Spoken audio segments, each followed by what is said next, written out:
دوسرے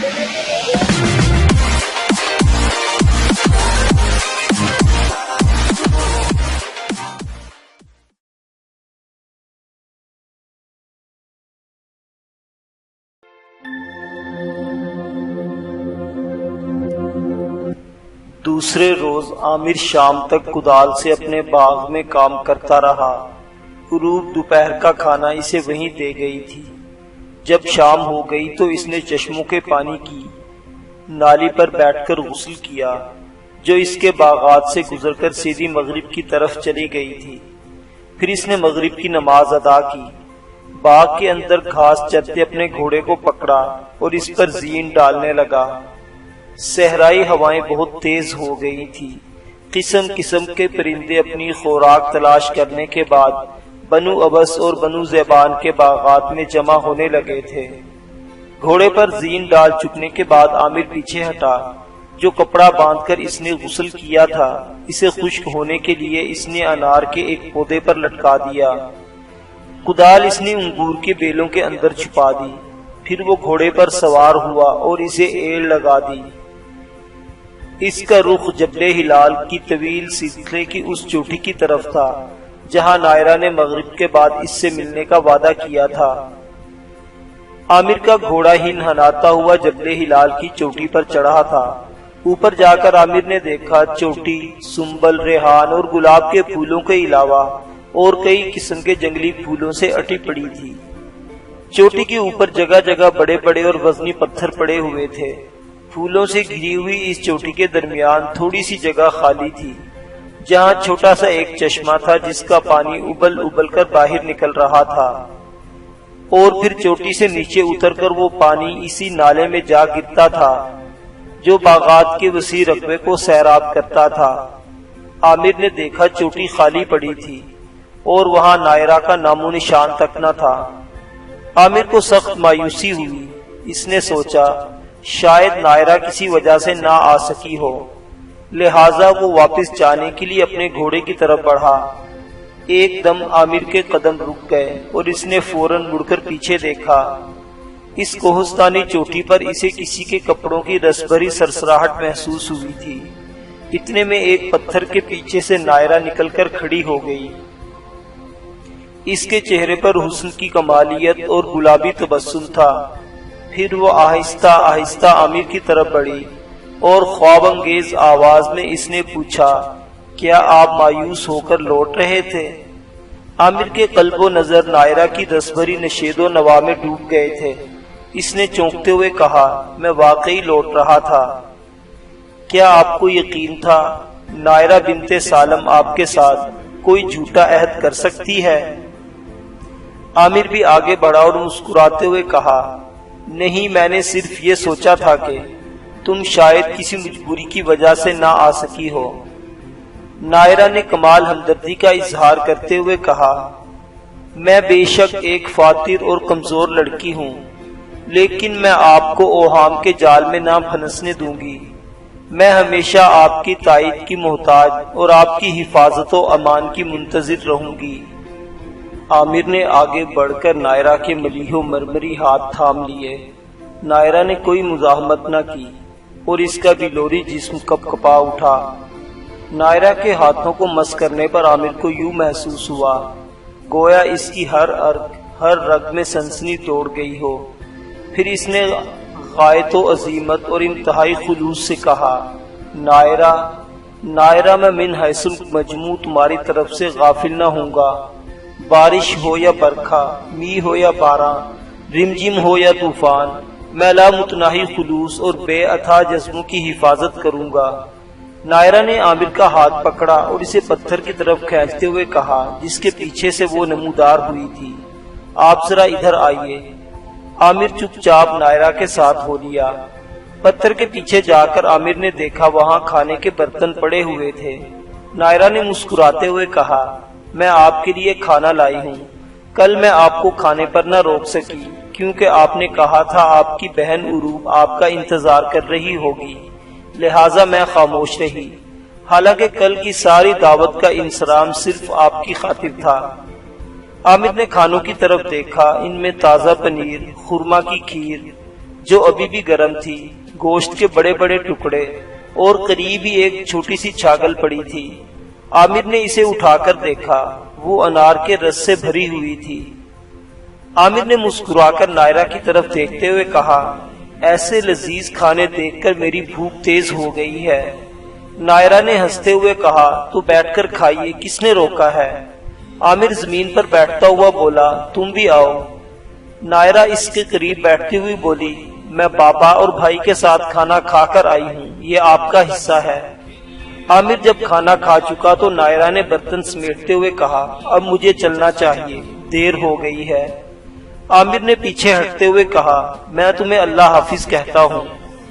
نائرہ برتن لے کر چوٹی سے نیچے اتر گئی۔ عامر اپنے گھوڑے کی طرف بڑھ گیا، پھر اس نے کچھ سوچا، گھوڑے پر سوار ہوا۔ جبل ہلال کی اس چوٹی سے نیچے اترنے کے بعد عامر واپس گھر جانے کی بجائے بائیں طرف مڑ گیا۔ پھر وہ کوئی فیصلہ کر کے دریائے ابانا کے کنارے اپنے گھوڑے کو سرپٹ دوڑاتا ہوا دمشق کی طرف جا رہا تھا۔ اپنا گھوڑا سرپٹ دوڑاتا ہوا عامر دمشق شہر میں داخل ہوا۔ مختلف محلوں اور کوچوں سے گزرتا ہوا وہ ایک حویلی کے سامنے رکا اور گھوڑے سے نیچے اتر کر دروازے پر دستک دی۔ اس نے اپنا چہرہ ڈھانپ رکھا تھا تاکہ کوئی اسے پہچان نہ سکے۔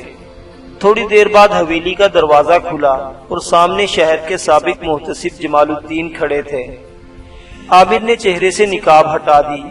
جمال الدین نے اسے بازو سے پکڑ کر اندر کھینچ لیا اور پھر گلے لگاتے ہوئے کہا، تم کیسے ہو بیٹے؟ جواب میں عامر کے ہونٹوں پر اس گرم جوش استقبال پر مسکراہٹ بکھر گئی تھی۔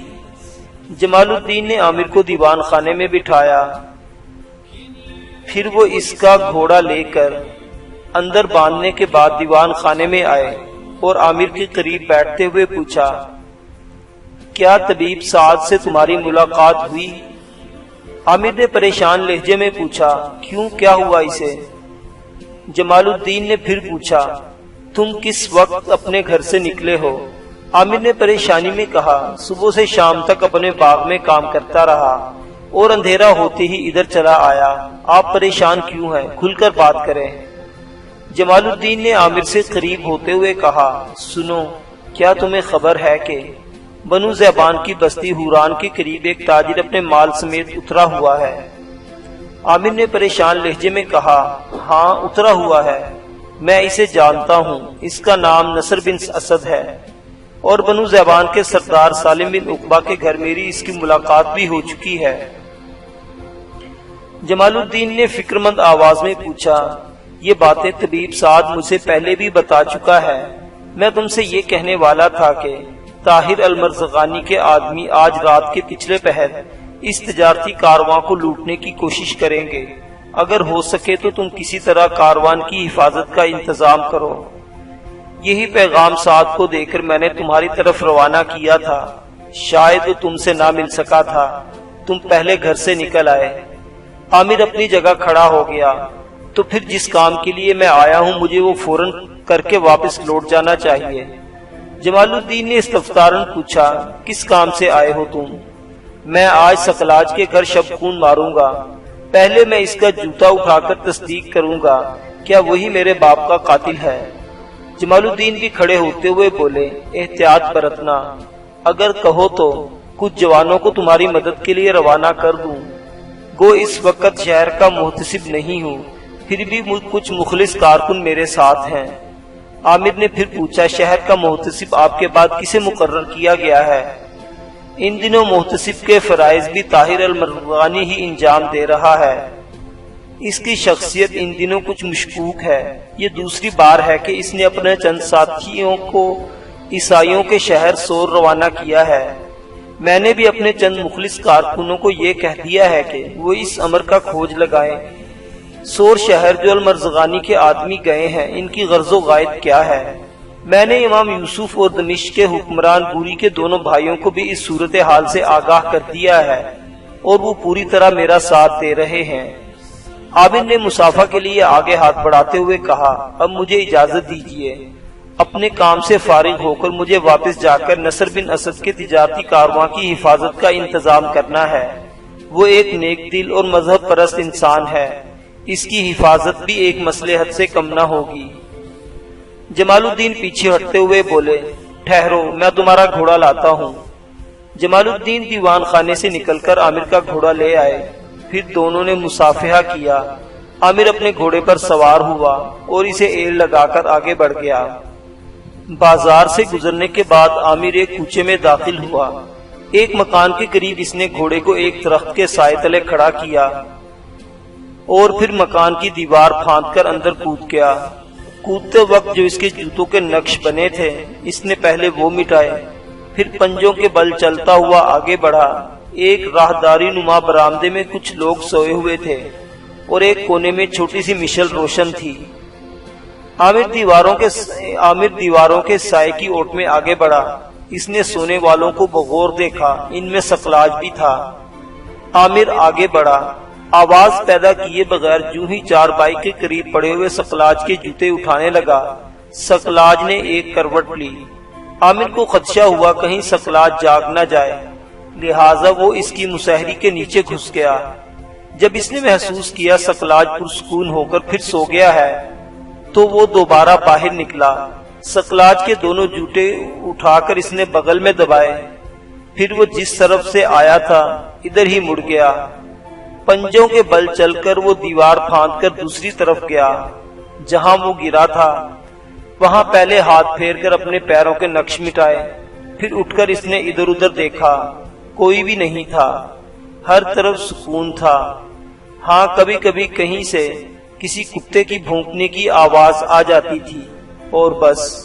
عامر اپنے گھوڑے پر سوار ہوا اور اسے سر پر دوڑاتا ہوا وہ شہر سے باہر نکل گیا۔ آسمان کی امن بدوش نیلاہٹوں پر چاند اپنی پوری آب و تاب سے روشن ہوا تھا۔ دشت و دمن میں کائنات کی ہر چیز تیز ٹھنڈی چاندنی میں پری رخ و گل اندام ہو گئی تھی۔ عامر دریا ابانا کے کنارے اپنا گھوڑا سر پر دوڑاتا جا رہا تھا۔ رات گہری ہونے لگی تھی۔ جنگل میں جھینگروں کی آوازوں نے ایک سما باندھ رکھا تھا، جیسے وہ اپنے پورے وجدان اور عرفان میں فطرت کی روح کے نغمے یا توحید کے ترانے الاپ رہے ہوں۔ اپنی بستی کی طرف جانے کی بجائے عامر بنو ذیبان کی بستی حوران کی طرف مڑ گیا۔ اب وہ اس پگڈنڈی پر گھوڑا دوڑا رہا تھا جو کنارے کی پگڈنڈی سے نکل کر بنو ذیبان کی طرف چلی گئی تھی۔ تھوڑی دیر بعد عامر بنو ذیبان کے سردار سالم بن عقبہ کی حویلی کے دروازے پر دستک دے رہا تھا۔ اس نے بستی میں جو غیر معمولی تبدیلی محسوس کی وہ یہ تھی کہ بستی کے تقریباً سبھی گھروں میں خوب روشنی ہو رہی تھی، حالانکہ رات کافی جا چکی تھی۔ ایسا لگتا تھا بستی کے لوگ کہیں کوچ کر کو جانے کے لیے تیاریوں میں ہوں۔ تھوڑی دیر بعد بند حویلی کا دروازہ کھلا اور سامنے نائرہ کھڑی تھی۔ عامر کو دیکھتے ہی اس نے حیرت اور پریشانی کا اظہار کرتے ہوئے کہا، آپ کہاں تھے؟ میں، بابا اور ولید بھائی آپ کے متعلق سخت پریشان ہو رہے تھے۔ دمشق سے سعد آپ کے لیے پیغام لے کر آیا تھا۔ وہ سابق محتسب جمال الدین کی طرف سے کوئی اہم پیغام تھا۔ وہ سیدھا آپ کی بستی گیا تھا، پھر ہمارے ہاں آیا تھا۔ اس نے یہاں آ کر بابا کو بتایا تھا کہ آپ صبح سے اپنے گھر سے نکلے ہوئے ہیں اور لوٹ کر نہیں گئے۔ سعد کہہ رہا تھا کہ آپ کی بہن عروب اور بھائی عدنان آپ کی اس اچانک روپوشی پر سخت پریشان اور افسردہ تھے۔ عامر نے درمیان میں بولتے ہوئے کہا، میں دمشق گیا ہوا تھا اور اب وہیں سے لوٹ رہا ہوں۔ مجھے وہ اہم پیغام مل گیا ہے۔ تمہارے بابا اور بھائی کہاں ہیں؟ دمشق سے سعد پیغام لے کر آیا تھا کہ طاہر المرزغانی کے آدمی آج رات نصر بن اسد کے تجارتی کارواں پر شب خون ماریں گے۔ بابا اور بھائی بستی کے سینکڑوں جوانوں کے ساتھ کارواں کی حفاظت کے لیے جا چکے ہیں۔ سعد بھی ان کے ساتھ ہے۔ عامر نے گھوڑے کا رخ موڑتے ہوئے کہا، میں بھی ان کی طرف جاتا ہوں۔ پھر وہ اپنے گھوڑے پر سوار ہو کر جب اسے ایڑ لگانے لگا تو نائرہ نے جیسے چونکتے ہوئے کہا، ٹھہریے، میری بات سنیے۔ عامر رک گیا۔ نائرہ نے استفہامیہ لہجے میں پوچھا، آپ دمشق کیا کرنے گئے تھے؟ عامر نے گھوڑے کو ایڑ لگاتے ہوئے کہا، یہ میں پھر بتاؤں گا، اس وقت مجھے فوراً نصر بن اسد کے کارواں میں پہنچنا ہے۔ عامر گھوڑے کو دوڑاتا ہوا جب گلی کا موڑ مڑ کر نائرہ کی نگاہوں سے اوجھل ہو گیا تو نائرہ نے حویلی کا دروازہ بند کر لیا تھا۔ اپنے گھوڑے کو سر پر دوڑاتے ہوئے عامر جب نصر بن اسد کے تجارتی قافلے کے نزدیک پہنچا تو ایک دم ایک چیختی ہوئی آواز اس کے کانوں سے ٹکرائی، ٹھہرو، کون ہو تم؟ عامر نے فوراً اپنے گھوڑے کو روک لیا۔ تھوڑی ہی دیر بعد چند جوانوں نے اسے گھیر لیا۔ عامر نے چاندنی میں دیکھا، وہ سب زیبانی جوان تھے۔ انہوں نے بھی عامر کو پہچان لیا تھا، اس لیے ان میں سے ایک نے عامر کو مخاطب کر کے کہا، سردار سالم بڑی بے چینی سے آپ کا انتظار کر رہے ہیں۔ وہ اس وقت نصر بن اسد کے خیمے میں ہے۔ آپ جب کارواں میں داخل ہوں تو جس خیمے میں آپ کو روشنی دکھائی دے وہی نصر بن اسد کا خیمہ ہوگا۔ اپنے گھوڑے کو سر پر دوڑاتا ہوا عامر پھر آگے بڑھ گیا۔ اس خیمے کے سامنے عامر نے اپنے گھوڑے کو روک لیا جس میں روشنی ہو رہی تھی۔ جب وہ گھوڑے سے اتر کر خیمے کی طرف بڑھا تو اس نے دیکھا وہ چمڑے کا ایک بہت بڑا خیمہ تھا جس میں ایک مشل روشن تھی، اور خیمے میں نصر بن اسد اور سالم بن عقبہ کے علاوہ نقیب بن حرہ، ولید بن سالم اور طبیب سعد بن بکر بیٹھے ہوئے تھے۔ عامر جب خیمے میں داخل ہوا تو سب کھڑے ہو گئے۔ سالم بن عقبہ نے آگے بڑھ کر عامر کو لپٹاتے ہوئے پوچھا، تم کہاں چلے گئے تھے بیٹا؟ میں تمہارے متعلق سخت فکر مند تھا۔ عامر نے باری باری سب سے مصافحہ کرنے کے بعد کہا، میں اپنے باپ کے قاتلوں کی تلاش میں دمشق گیا ہوا تھا۔ جمال الدین سے خبر ہوئی کہ المرزغانی کے آدمی میرے محترم نصر بن اسد کے کارواں پر حملہ آور ہونا چاہتے ہیں تو میں جلد لوٹ آیا۔ میں سیدھا آپ کی حویلی گیا تھا، وہاں نائرہ نے بتایا کہ آپ سب یہاں ہیں، میں بھی ادھر چلا آیا۔ سالم بن عقبہ نے دلچسپی کا اظہار کرتے ہوئے کہا، کیا تمہارے باپ کے قاتل تمہیں مل گئے؟ عامر نے تیز لہجے میں کہا، مجھے اپنے باپ کے قاتلوں کے صرف جوتے کے نقش یاد ہیں، جس پر مجھے شک تھا آج میں اس کے جوتے اٹھا کر لایا ہوں۔ پہلے ان جوتوں کے نقش بنا کر دیکھوں گا، اگر یہ ان سے مطابقت کر گئے تو جو میرے ذہن میں ہے تو میں اس شخص کو قتل کر دوں گا جس کے جوتے میں لایا ہوں۔ لیکن یہ باتیں تو بعد میں کرنے کی ہیں، پہلے مجھے یہ بتائیے کہ آپ نے کیا حفاظتی انتظامات کیے ہیں؟ ایک بار پھر سب بیٹھ گئے۔ نقیب بن حرہ نے عامر کو اپنے ساتھ بیٹھنے کی جگہ دی، پھر سالم نے عامر کی طرف دیکھتے ہوئے کہا، پورے کارواں کے ارد گرد مسلح آدمی بٹھانے کے علاوہ ہم نے اس پگڈنڈی کے ساتھ ساتھ بھی آدمی بٹھا دیے ہیں جو دریا کی طرف سے ادھر آتی ہے۔ عامر نے تیز نگاہوں سے سالم کی طرف دیکھتے ہوئے کہا، ایسے میں آپ کی بستی تو غیر محفوظ رہی نا؟ سالم نے سوالیہ انداز میں پوچھا، ہماری بستی کو کیا خطرہ لاحق ہو سکتا ہے؟ عامر نے فکر گیر آواز میں کہا، اگر ان کو خبر ہو گئی کہ کارواں کی حفاظت کا انتظام ہو چکا ہے تو وہ کارواں کے بجائے آپ کی بستی حوران میں بھی گھس کر لوٹ مار اور تباہی کا بازار گرم کر سکتے ہیں۔ میں المرزغانی کے سب ساتھیوں کو جانتا ہوں، ان میں اکثریت اسماعیلیوں کی ہے۔ یہ لوگ جنگجو ہونے کے علاوہ انتہا کے عیار، لا مذہب، بے دین اور طامع ہیں۔ ان سے ہر برے فعل اور عیبدار عمل کی توقع کی جا سکتی ہے۔ سالم بن عقبہ نے ایسے انداز میں نصر بن اسد کی طرف دیکھا جیسے وہ خاموشی کی زبان میں اسے کہہ رہا ہو، ہم بھی کیسے احمق ہیں جنہوں نے بستی کی سلامتی کا خیال ہی نہیں کیا۔ پھر اس نے عامر کی طرف دیکھتے ہوئے کہا، تمہارے اندازے درست ہیں بیٹے، ہم میں سے کسی کو بستی کا خیال تک نہ رہا۔ جنگی ممارست میں تم ہم سب سے بہتر اور عرفہ ہو۔ پھر سالم نے اپنے بیٹی کی طرف دیکھتے ہوئے کہا، ولید تم کچھ جوانوں کو ساتھ لے کر بستی کی حفاظت کے لیے چلے جاؤ۔ ولید اٹھ کر جب باہر نکل گیا تو عامر نے سالم اور نصر کی طرف دیکھتے ہوئے کہا، آپ دونوں بزرگ خیمے میں رہیے، میں اور نقیب ان جوانوں میں جا کر شامل ہوتے ہیں جو دریا کی طرف سے آنے والی پگڈنڈی کے اطراف میں پھیلے ہوئے ہیں۔ سعد بھی آپ کے ساتھ رہے گا۔ سعد بن بکر فوراً کھڑا ہوتا ہوا بولا، میں طبیب ضرور ہوں لیکن بنیادی طور پر میں ایک سپاہی ہوں۔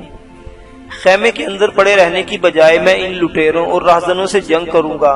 یہ ایک سعادت ہے جس سے میں اپنے آپ کو محروم نہیں رکھنا چاہتا۔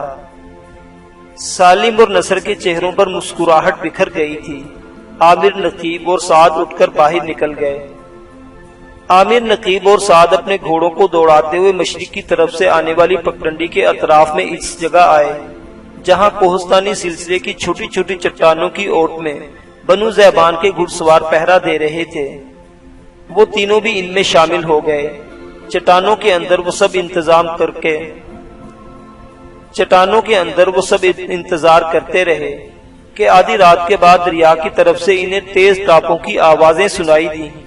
عامر نے چونکتے ہوئے نقیب سے کہا، نقیب اپنے ساتھیوں کو تیار کرو، انہیں یہ بھی بتا دو کہ جب المرزغانی کے آدمی ان کے پاس سے گزر جائیں تو وہ تکبیریں بلند کرتے ہوئے ان کی پشت پر حملہ کریں۔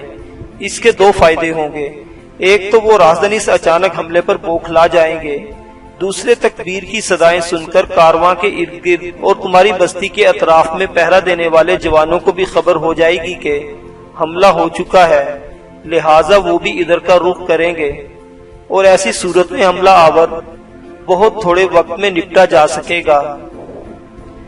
نقیب اٹھا اور جس طرح عامر نے اسے کہا تھا اس نے اس طرح کیا اور اپنے جوانوں کو سمجھا دیا۔ تھوڑی دیر بعد انہوں نے دیکھا حملہ آور سوار ان کے پاس سے گزر رہے تھے، وہ تعداد میں 60 یا 70 کے لگ بھگ ہوں گے۔ جو ہی وہ تھوڑا سا آگے بڑھے، عامر، نقیب اور سعد نے بنو زیبان کے سواروں کے ساتھ ان کی پشت پر حملہ کر دیا۔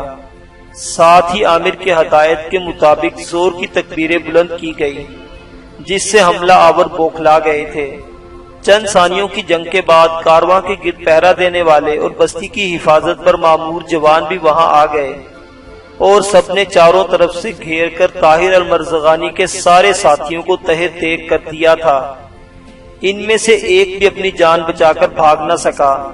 چاندنی رات میں ادھر ادھر لاشیں بکھری ہوئی تھی اور سواروں کے بغیر گھوڑے ادھر ادھر ہنہناتے پھر رہے تھے۔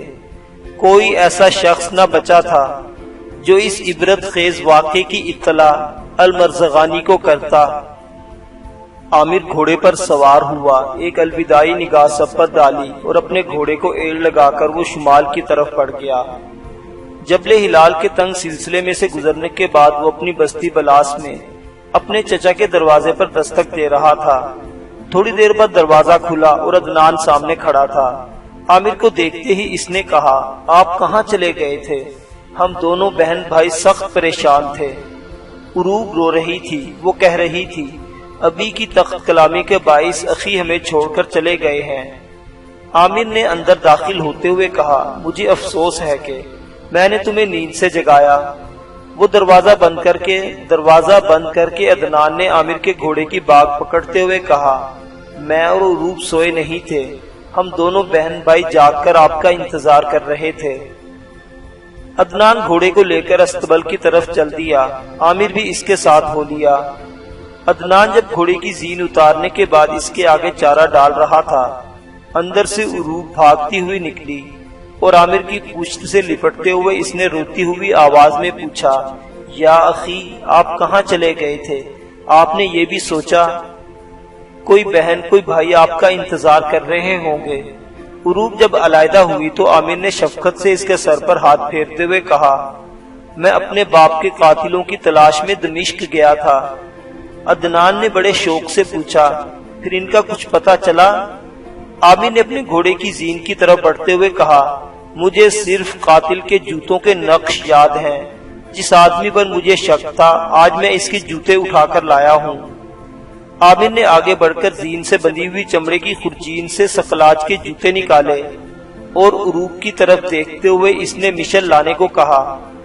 عروب بھاگ کر اندر گئی اور جلتی ہوئی مشل اٹھا لائی۔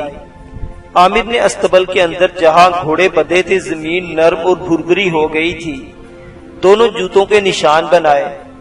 پھر جب عروب نے مشل نزدیک کی، عامر چلا اٹھا، خدا کی قسم وہی نقوش انہی جوتوں کے ہیں جو میرے ذہن میں محفوظ ہیں۔ پھر عامر نے غصے میں کہا، سقلاج، تو میرے باپ کا قاتل ہے، اب تو میرے ہاتھوں بچ نہ سکے گا۔ عامر پر جنون سا طاری ہو گیا تھا۔ عروب نے اس کے ہاتھ سے جوتے لے کر دوبارہ زین سے بندھی ہوئی خرجین میں ڈال دیے۔ پھر وہ دونوں بہن بھائی عامر کا بازو پکڑ کر سامنے والے کمرے کی طرف لے جا رہے تھے۔